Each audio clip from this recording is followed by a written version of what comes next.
housekeeper who, together with Maxwell the butler and Betsy the cook, kept things running.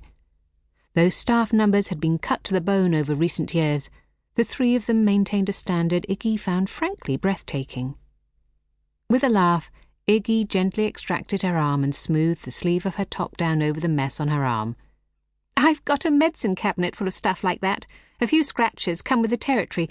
Besides," she gave the pair of them an arch look, "I'm sure you've got better things to be doing than worrying about me." "Indeed we do." Arthur swept a giggling Lucy up into his arms. "Miss Kennington here still owes me several more apologies for running out on me." The pair's courtship had been something of a rocky road, and it was only a few weeks since they'd resolved everything between them. "I said I was sorry, but I'm happy to do so again," Lucy murmured, in the kind of tone reserved for whispered intimacies. And that was definitely Iggy's cue to depart. "I'll leave you two to it." After hurrying up the front steps of the castle, Iggy shoved open one half of the enormous studded wooden door, only to find herself besieged by a cacophony of licking tongues and wagging tails as the castle's pack of unruly dogs charged up to greet her. All right, you'd think I'd been gone for a month instead of a few hours," she said, trying to calm them with pats to their heads and affectionate ear-rubs. "God, you're a soppy bunch." She'd just managed to tow off her filthy wellies and shoo the dogs clear of the door and halfway back towards the jumble of cushions and beds which occupied the space directly before the huge fireplace dominating the back wall of the great hall, when Nimrod, one of a pair of greyhounds, let out a huge bark of welcome and swerved around her outstretched hand.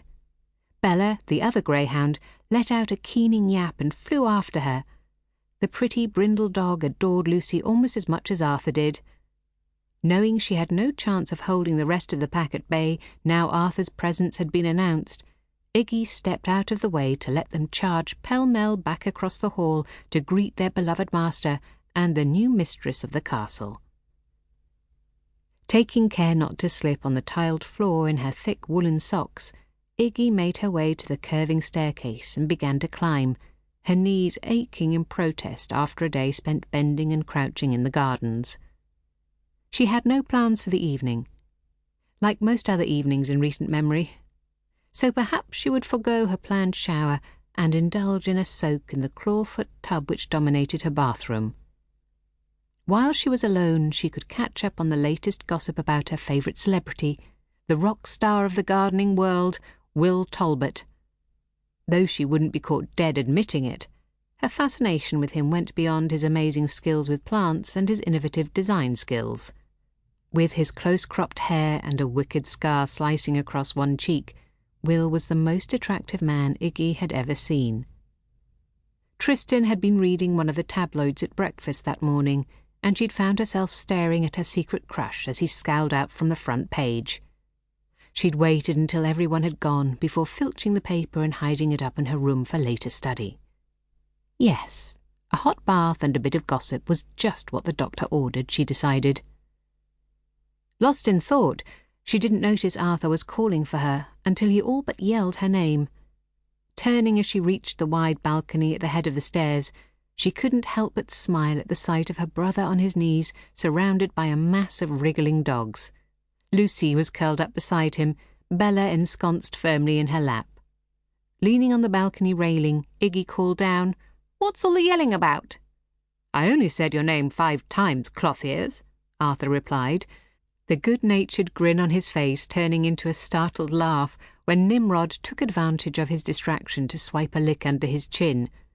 "I wanted to have a chat with you," he continued. "Can you come and join me in my study before dinner? Say about 7:30? Wondering what could be so important he would interrupt his and Lucy's first night home celebrations for, Iggy frowned, before nodding in agreement. "There's nothing wrong, is there?" "Not at all," her brother assured her, but didn't elaborate further. She stared down at him for a few more moments, as though she might have developed a previously unknown mind-reading ability in the 2 weeks he'd been down in London, but he remained as opaque as ever. Knowing Arthur as she did, there was no point in pushing him to reveal something before he was ready to talk about it. Might as well bash her head against the thick stone of the castle walls. With a shrug and a wave, she continued along the